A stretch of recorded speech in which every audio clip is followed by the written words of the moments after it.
kita akan mulai diskusi kita dari apa yang menjadi evaluasi dari berbagai sentimen ekonomi saat ini, konflik Timur Tengah yang juga masih terjadi, resiko pelemahan ekonomi di China, lalu perang tarif, dan juga minat Trump terhadap energi fosil bagi sektor energi RI termasuk batubara.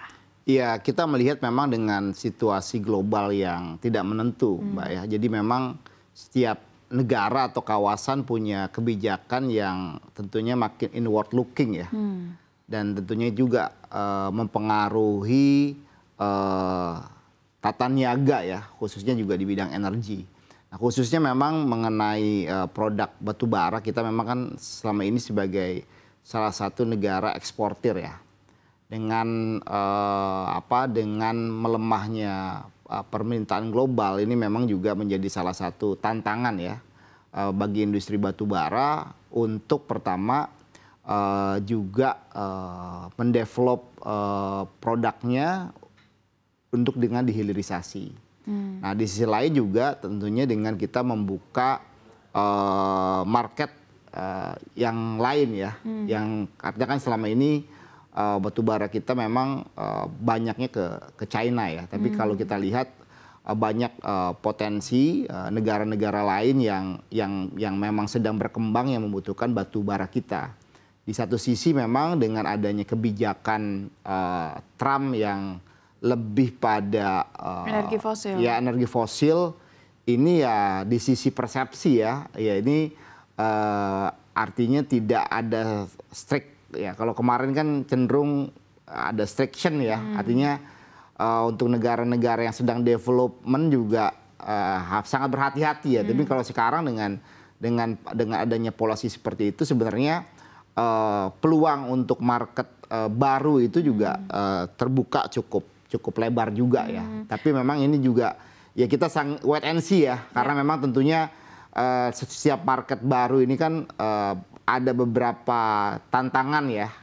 Kalau memang market yang sudah mature, mungkin secara proses bisnis ya, secara perdagangan juga memang udah bisa berjalan dengan baik ya. Tapi kalau market-market baru ini kan tentunya kita juga perlu lebih berhati-hati juga ya. Keberlanjutannya juga dari konteks bagaimana supply chain-nya juga, gini kan juga sangat terpengaruh. Apalagi kalau kita lihat juga dengan situasi global yang di Timur Tengah juga masih memanas ya. Ini kan juga pasti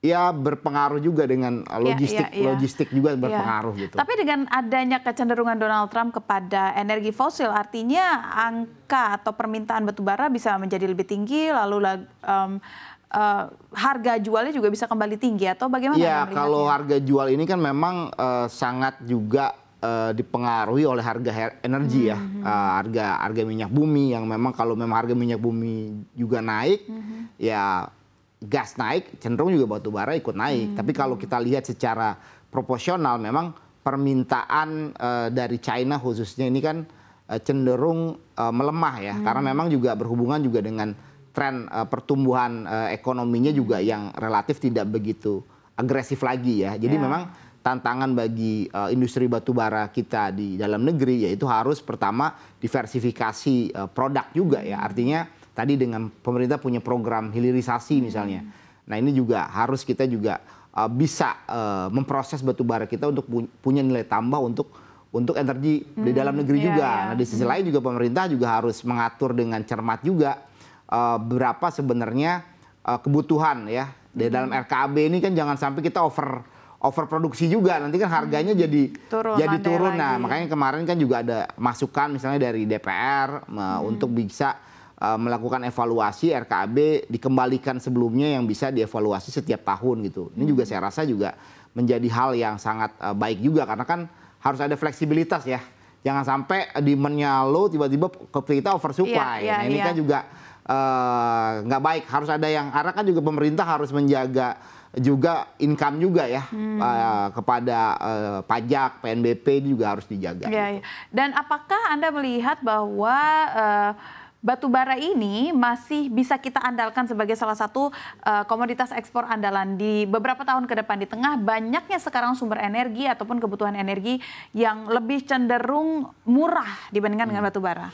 Kalau dibilang energi murah, menurut saya yang affordable sampai saat ini masih tetap batu bara ya. Dan saya melihat untuk 3 sampai 5 tahun ke depan ya, ini pasti menjadi sumber pendapatan bagi negara kita, karena kan kita kurang lebih sekitar 11% ya total kontribusi ekspor batu bara kita terhadap ekspor nasional kita. Jadi masih cukup besar ya. Hanya tadi kan jumlahnya harus diatur ya, jangan sampai oversupply juga gitu. Jadi harus diatur, dan tadi harus ada diversifikasi produk juga, karena kan selama ini batu bara kan dijual at is ya, maksudnya barangnya saja. Tapi kan sebenarnya bisa, bukan produk hilirisasinya. Bisa dilakukan hilirisasi ya, etanol, DME, dan pemerintah harus memberikan suatu insentif yang tepat ya, sehingga hal ini bisa ekonomis ya. Nah, kalau ekonomis ini pasti kan akan berkembang, karena beberapa produk hilirisasi daripada batu bara itu kan juga kita masih impor ya, untuk etanol dan lain sebagainya, padahal itu kan bisa dihasilkan sendiri. Bisa dihasilkan sendiri, dan itu bisa menjadi bahan campuran mungkin untuk biodiesel kan. Kita juga kan mendorong agar bisa jadi biodiesel kita lebih besar lagi kan. Nah, ini kan sebenarnya bisa didapatkan bahan bakunya dari batu bara. Selain masih menjadi energi yang paling murah gitu ya, dan juga dapat dukungan ataupun mendapat support lah dari Amerika Serikat, karena memang mereka kini gencar kembali menggunakan energi fosil gitu.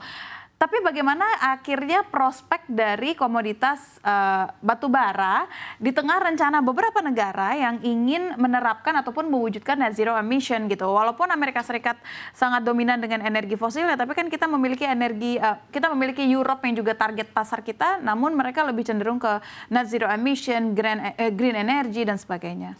Ya, kalau kita lihat potensi pasar batu bara ya, atau pasar baru untuk ekspor batu bara itu sebenarnya terbuka lebar ya. Misalnya di Asia Selatan gitu ya, yang sedang growth juga mereka kan, Bangladesh, Pakistan, Sri Lanka, itu kan pastinya akan lebih mudah menggunakan batu bara kan, dibandingkan dia pakai energi yang lain, dan itu sangat tergantung dengan batu bara. Di Afrika Timur dan Afrika Selatan seperti Kenya, Tanzania, Afsal sendiri membutuhkan